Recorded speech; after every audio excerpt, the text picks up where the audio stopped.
Finally guys, સ્વાગત છે તમારા બધાને એક મારા નવા બ્લોગમાં. અને તમે બધા જોઈ શકો છો, હું આવી ગયો છું ફરી એક નવો બ્લોગ લઈને, ડોબો ચારવા માટે, બફેલો ચારવા માટે. એટલે કે આપણા બ્લોગમાં બને રહેજો અને આગળ બ્લોગમાં જે જે થવાનું છે આગળ બ્લોગમાં બતાવવાનું જ છે. તો ગાઈસ જઈએ હવે આપણે આગળ. તો બ્લોગ આખો છેક સુધી જોજો અને લાઈક સબસ્ક્રાઈબ કરવાનું ચેનલને ના ભૂલતા મારા આવા નવા બ્લોગ જોવા માટે. તો જઈએ આપણે આગળ. અને કાલે વરસાદના કારણે આ બધું પાણી ભરાઈ ગયું, તો આપણે જઈએ આગળ. ફાઇનલી ગાઈસ, આ તો કાદેવમાં બેસી ગયો, તમે જોઈ શકો છો. मतलब कि वो अभी कीचड़ में बैठ गई है. वो अभी मक्खी वगैरह सब आता है ना यहाँ से, ये जंगल जैसी वाड़ में निकल गए वो मक्खी जैसा, तो उसके सर पे बैठ जाता है और उसको काटने लगता है. इसलिए वो इसे कीचड़ में बैठ जाएगी और इधर सब उसके शरीर पे लगा देगी. ये देख सकते हैं. अभी ये पूरा कीचड़ में बैठ के वो लगा देगी, फिर सब वो चारा चरने के लिए सब खड़ी होगी. अभी तो वो ऐसा ही करेगी थोड़ी देर.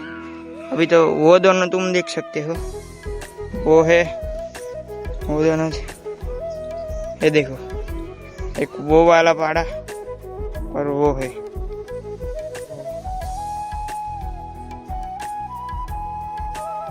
गाइस, અત્યારે પેલી ગેર ભેંસ બોધેલી હતી એ અત્યારે ફાઇનલી આવી ગઈને હેરાન કરે. તમે જોઈ શકો છો બરાબર દોટામ દોટ વાટી.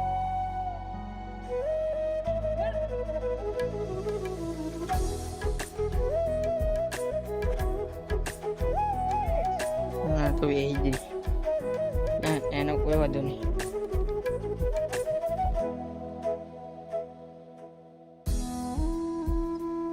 ડોબો દાદા જોડે મીકીન તો આપણે નીકળી ગયા છે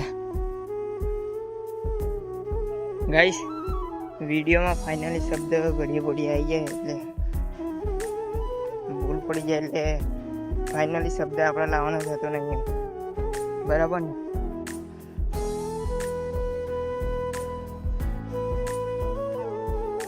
ગાઈસ, હમણાં થોડી વાર પહેલા એક નજારો હતો એ તમને બતાવવાનો હતો, પણ અત્યારે થોડોક તાપ આવી ગયો, તો તાપના કારણે એ નજારો નહીં.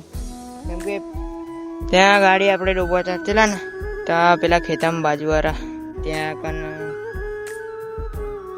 છોકરો રમવાયેલો મેચ. ભાઈ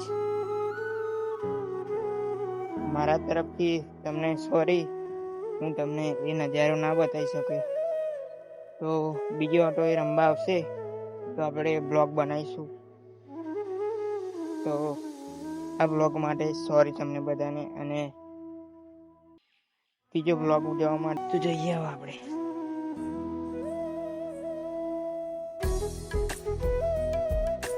તો ફાઇનલી ગાઈસ, આપણે ઘેર આવી ગયા, તમે જોઈ શકો છો.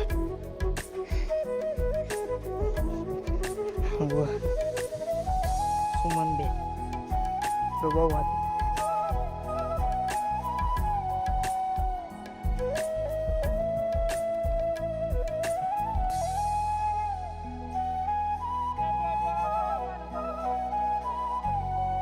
ફાઇનલી ગાઈસ આવી ગયા પપ્પા, જોઈ શકો છો. આવો તો ગાઈસ, મળે નવો બ્લોગમાં કાલે. તો જય માતાજી. આપણો બ્લોગ અહીંયા પૂરો કરીએ.